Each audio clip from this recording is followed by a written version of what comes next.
Hello guys, good evening. कैसे हैं आप सभी? आई होप आप सब ठीक होंगे। आज हम बात कर रहे हैं अपकलन डिफरेंटेशन की। अभी तक हमने बीएससी फर्स्ट ईयर के 3 लेक्चर कंप्लीट किए हैं।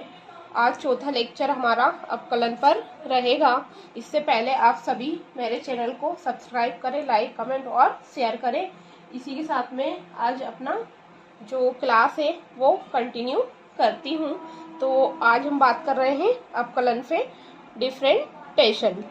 अपकलन डिफरेंटियल किसी फलन के अपकल गुणांक को ज्ञात करने की विधि को फलन का अपकलन करना या डिफरेंटियल्स ऑफ अ फंक्शन कहते हैं।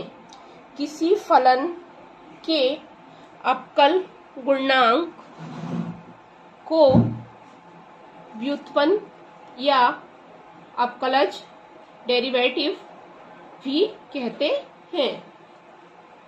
अपकलन जो है कलन, जिसको कैलकुलस के अंतर्गत अपकलन और समाकलन आते हैं। यानी कि कलन यानी कैलकुलस के अंतर्गत अपकलन और समाकलन यानी कि डिफरेंटेशन और इंटीग्रेशन आते हैं। कलन में वस्तुतः हम यह अध्ययन करते हैं कि एक राशि में सूक्ष्म परिवर्तन से दूसरी राशि में किस दर से परिवर्तन होता है। अब कलन में हम वस्तुतः क्या कर रहे हैं, यह अध्ययन कर रहे हैं कि एक राशि में सूक्ष्म परिवर्तन से दूसरी राशि में किस दर से परिवर्तन होता है।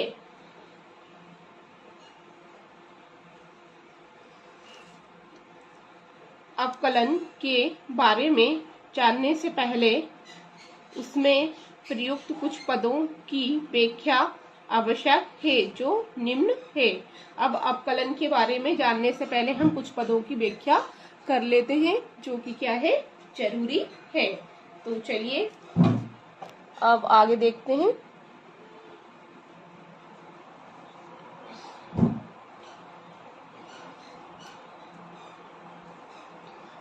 जो कुछ पद हैं वो इस प्रकार से, पहला है अचर या स्थिर राशि।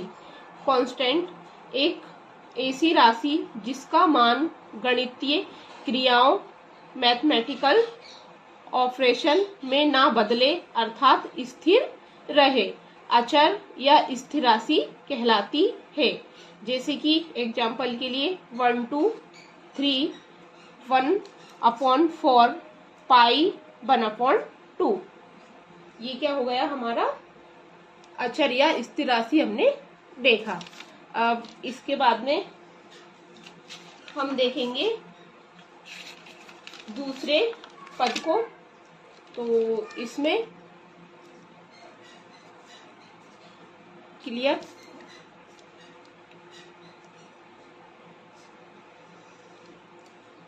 चर या परिवर्ती राशि। वेरिएबल, एक ऐसी राशि जो गणितीय क्रियाओं में भिन्न भिन्न संख्यात्मक मानों न्यूमेरिकल्स वैल्यूज ग्रहण कर सके, चर या परिवर्ती राशि कहलाती है। पहली राशि हमने कौन सी देखी थी, अचर या स्थिर राशि। ये क्या है, चर या परिवर्ती राशि। तो इसमें क्या है, एक ऐसी राशि जो गणितीय क्रियाओं में भिन्न भिन्न संख्यात्मक मानों न्यूमेरिकल वैल्यूज को ग्रहण कर सके, चर या परिवर्ती राशि कहलाती है। इन्हें प्रायः एक्स वाई जेड द्वारा दर्शाते हैं, या इसे हमें एक्स वाई जेड द्वारा शो भी कर सकते हैं। चर राशि दो प्रकार की होती है। जो चर या परिवर्ती राशि होती है कि ये 2 टाइप्स की होती है। पहली है स्वतंत्र चर राशि और दूसरी है परतंत्र चर राशि। तो सबसे पहले हम बात कर रहे हैं स्वतंत्र चर राशि, जिसे इंडिपेंडेंट वेरिएबल्स भी कहते हैं। एक ऐसी राशि जिसका मान अन्य चर राशि पर निर्भर नहीं करे, अर्थात कोई भी स्वैच्छिक मान आर्बिट्ररी वैल्यूज ग्रहण कर सके, स्वतंत्र चर राशि कहलाती है। स्वतंत्र चर राशि का अपना स्वैच्छिक मान होता है और ये किसी की वैल्यू पर निर्भर नहीं करती, इसलिए इसको स्वतंत्र चर राशि कहते हैं। अब दूसरी राशि है परतंत्र चर राशि यानी कि डिपेंड वेरिएबल। एक ऐसी राशि जिसका मान किसी दूसरी स्वतंत्र चर राशि के चुने हुए मानों पर निर्भर करे परतंत्र चर राशि या डिपेंड वेरिएबल कहलाती है। जैसे कि पाई आर का स्क्वायर, एग्जाम्पल के लिए पाई आर का स्क्वायर। अब हमने दो राशि देखी, चर और अचर। चर राशि टू टाइप्स की होती है, स्वतंत्र और परतंत्र, दोनों देख लिया। अब हम बात करते हैं फलन, फंक्शन। फंक्शन क्या होता है? जब कोई चर राशि किसी दूसरी चर राशि से इस प्रकार संबंधित हो कि पहली चर राशि के प्रत्येक मान संगत दूरी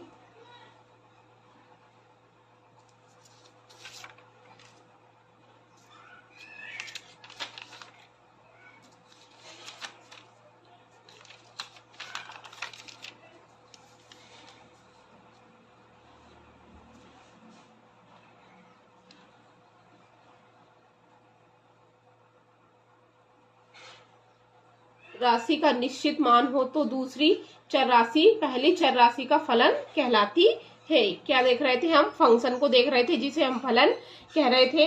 तो फलन की परिभाषा क्या है?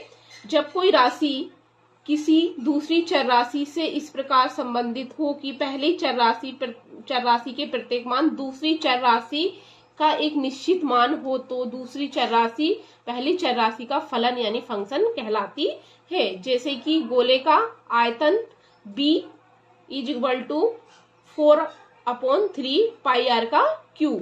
यहाँ r गोले की त्रिज्या है, गोले का आयतन b उसकी त्रिज्या r के मान पर निर्भर करता है।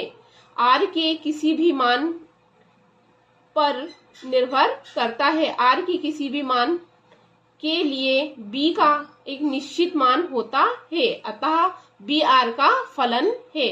और इसे इस प्रकार दर्शाते हैं v is equal to f bracket में r। क्लियर है ना? एक बार और देख लीजिए। जैसे कि गोले का आयतन दिया है b is equal to 4/3 pi R का क्यू। यहाँ पर r क्या है? गोले की त्रिज्या यानी कि रेडी।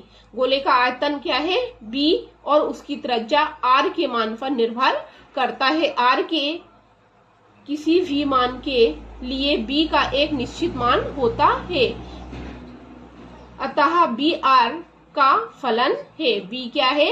r का फलन है। और इसे इस प्रकार दर्शाते हैं v is equal to f bracket में r। तो b क्या है? r का फलन है। अब वृद्धि की बात कर रहे हैं। इसी में क्या देख रहे हैं हम? वृद्धि, जिसे हम क्या बोलते हैं? इंक्रीमेंट। यदि कोई चर राशि में x का मान x1 से बदलकर क्या हो जाए? x2 हो जाए तो इसके मानों के अंतर x2 माइनस x1 को x का वृद्धि कहा जाता है। चर राशि का मान बढ़ या घट सकता है। दोनों ही परिस्थिति में हम चर राशि के मानों के परिवर्तन के लिए वृद्धि शब्द का प्रयोग करते हैं। या तो चर राशि का मान घटे या बढ़े, दोनों में हम क्या करते हैं? वृद्धि शब्द यानी इंक्रीमेंट शब्द का उपयोग करते हैं। x के मान में बहुत ही कम वृद्धि स्मॉल इंक्रीमेंट को डेल्टा x से सूचित करते हैं। डेल्टा और x का गुणनफल नहीं है, बल्कि ये है बहुत ही छोटी सी क्या है? वृद्धि को दर्शाने का एक संकेत है या सिंबल है, जिसे हम डेल्टा से या डेल्टा x से देख रहे हैं। इस प्रकार से हमने यहाँ पर अपकलन की परिभाषा और अपकलन की परिभाषा के साथ उसके पद में चर और अचर राशि को देखा, वृद्धि और फंक्शन को कंटिन्यू पढ़ा। अब इसके बाद में हम डिफरेंटेशन के कुछ एग्जाम्पल ये देख लेते हैं। तो चलिए, आप सभी को यहाँ तक क्लियर है ना?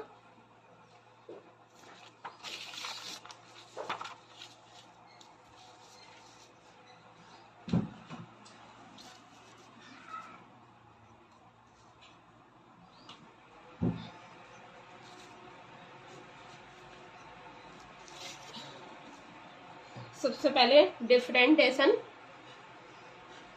की परिभाषा हमने देखी थी।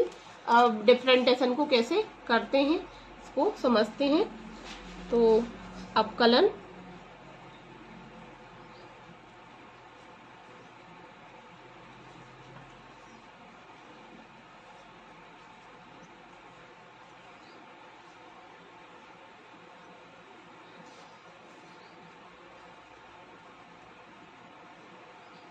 Differentiation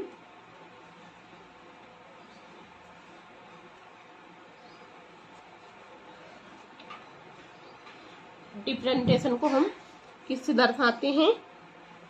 D upon D X से, D Y upon D X में देख लेते हैं।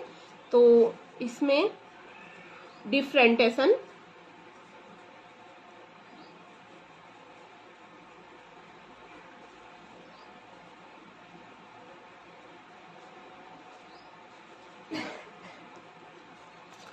of by with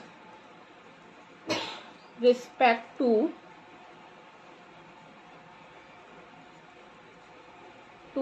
x,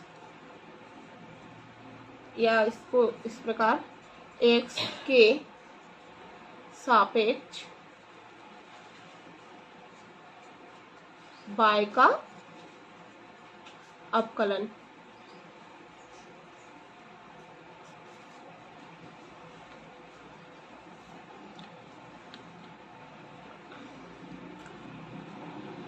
क्या कर रहे हैं? y के सापेक्ष x के सापेक्ष y का अपकलन कर रहे हैं। तो इसको एग्जाम्पल से समझते हैं। dy अपॉन dx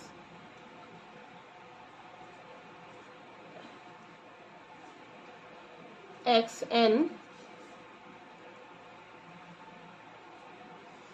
का डिफरेंटेशन करेंगे।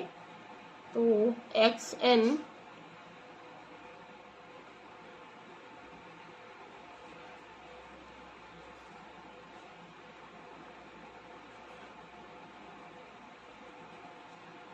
differentiated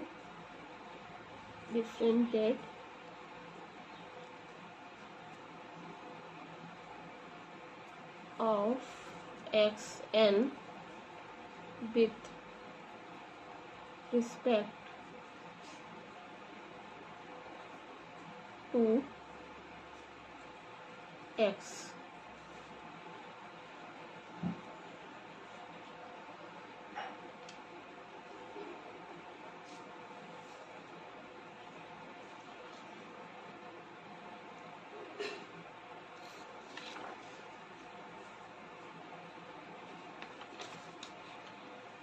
तो इसमें हम सबसे पहले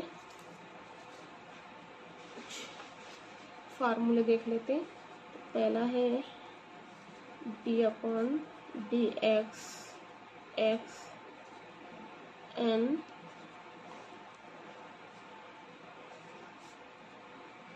is equal to N x की पावर n-1। दूसरा है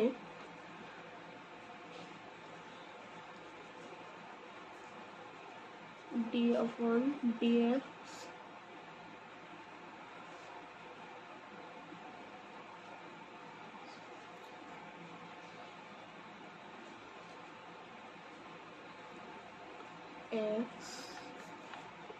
इक्वल टू 1। तीसरा है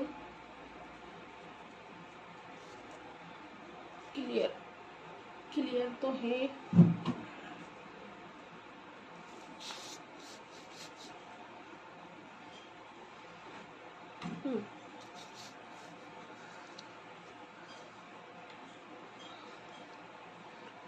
D upon D x C is equal to 0। अब ये हमने यहाँ पर 3 फार्मूला देखें। तो सबसे पहले वाले फार्मूले की बात करते हैं। तो इसके लिए हम 2-3 एग्जाम्पल ले लेते हैं। तो पहला है d Y upon D x की पावर 5। दूसरा है D upon D x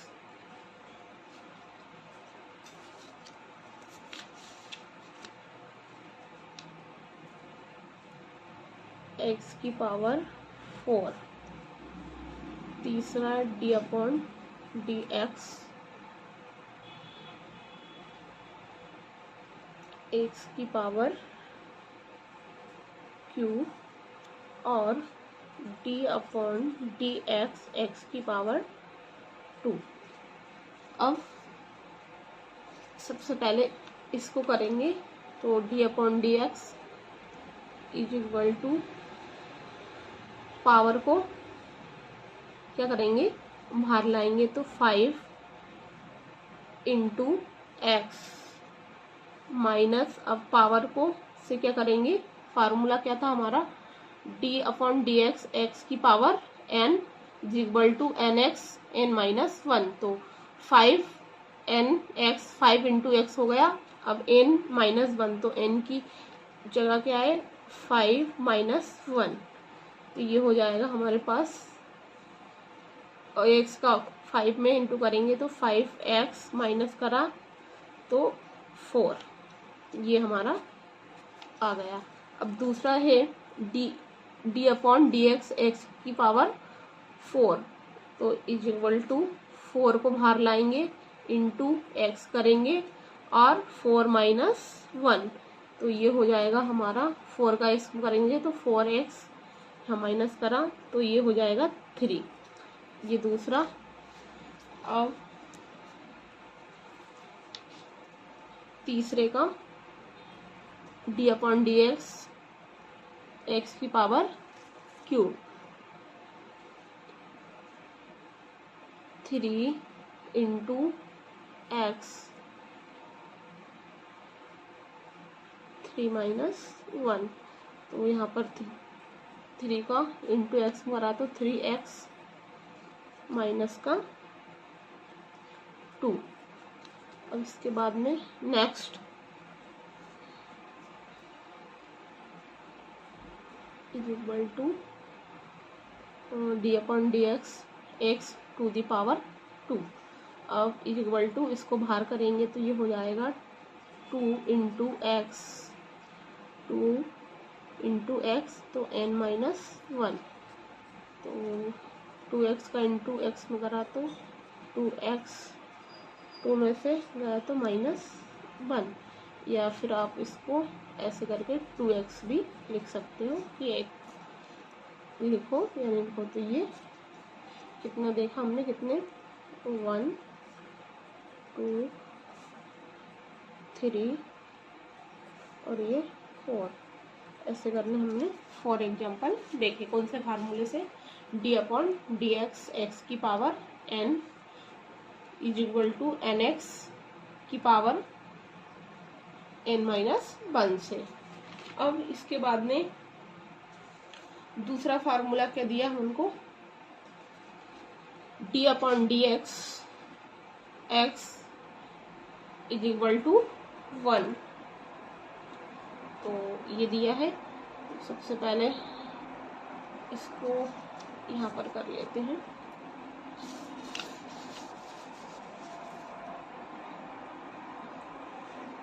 page तो क्लियर आ रहा है ना। चलिए, तो ये हमारा पहला फार्मूला। अब दूसरा था हमारा ये वाला, d upon D x is equal to 1। अब इसके जो एग्जाम्पल है वो देख लेते हैं। तो इसमें क्या है, variable x is equal to 1।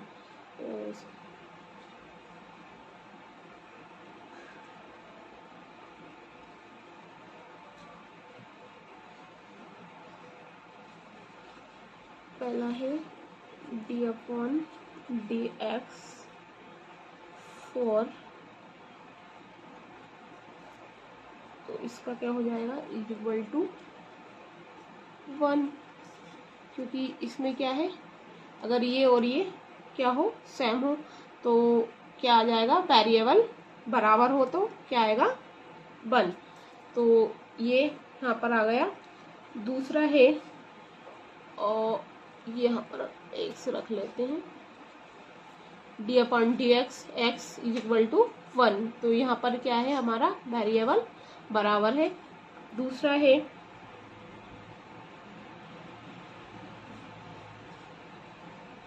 पहला, दूसरा d upon d z, z is equal to 1, यहाँ भी क्या है वेरिएबल बराबर है तो क्या हो जाएगा 1। इसके बाद में थर्ड वाला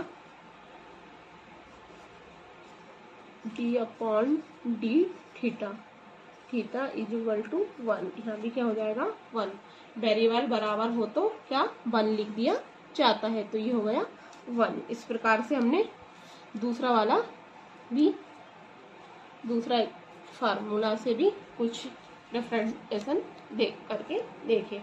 अब इसके बाद में तीसरा क्या था हमारा फार्मूला, तीसरा था हमारा डी, ये है D upon D x C is equal to 0, तो सी क्या था हमारा कांस्टेंट। तो पहले पहला देख लेते, d upon D x is equal to 2 is equal to 0, क्योंकि कांस्टेंट क्या है 2, तो कांस्टेंट अगर c बराबर क्या होता है 0, तो 2 कांस्टेंट है तो बराबर 0। दूसरा d upon D x 5 equal to क्या हो जाएगा 0, क्योंकि c का मान कांस्टेंट क्या रखते हैं हम 0। तो इस प्रकार से हमने ये कुछ डिफरेंशिएशन जो कि बिल्कुल सरल से थे, बेसिक से, ये हमने डिफरेंशिएशन देखे कुछ फार्मूले से। अब इसके साथ ही हम क्या करते हैं, कुछ फार्मूलों को देख लेते हैं। तो सबसे पहले फार्मूला देख रहे हैं हम किसके फार्मूले देख रहे हैं, डिफरेंशिएशन के। तो सबसे पहले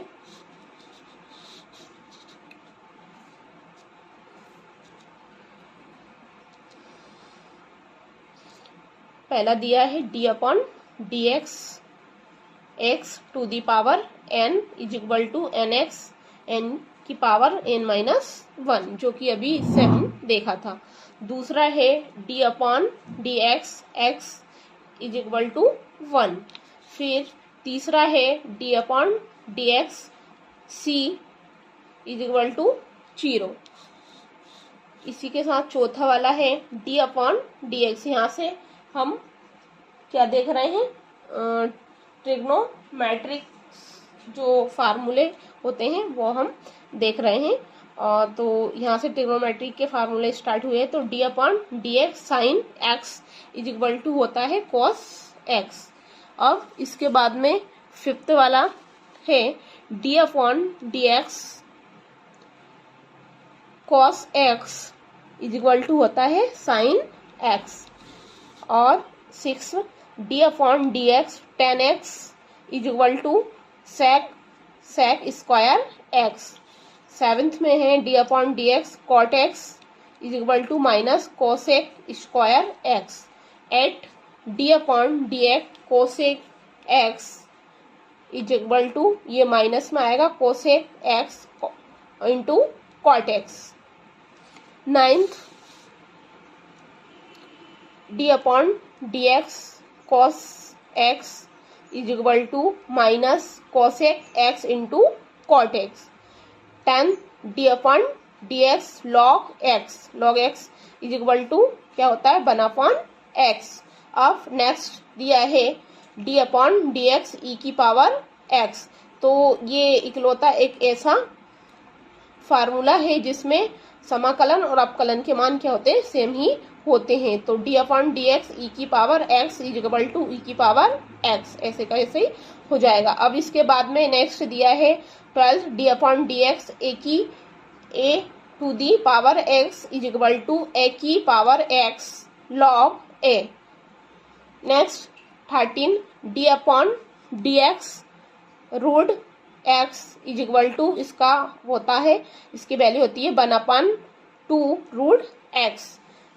next 14 d/dx is equal to under root 1/s is equal to क्या हो जाएगा -1/x 2x की x की स्क्वायर। तो इस प्रकार से हमने ये डिफरेंटेशन यानी अपकलन के कितने 14 फार्मूलों को देखा। इसमें से जो 3-4 फार्मूले से उससे हमने छोटे छोटे अपकलन को भी करके देखा। तो इस प्रकार हमने आज क्या करा, अपकलन को पढ़ा और अपकलन के पद को देखा और उसमें हमने इंक्रीमेंट, फंक्शन और कांस्टेंट राशि चार आचार को पढ़ा। और इसके साथ ही आगे की क्लास में कुछ और जो है एग्जाम्पल से हम डिफरेंटेशन को कंटिन्यू करेंगे। तो इसी के साथ मैं अपनी क्लास को एंड करती हूँ। धन्यवाद।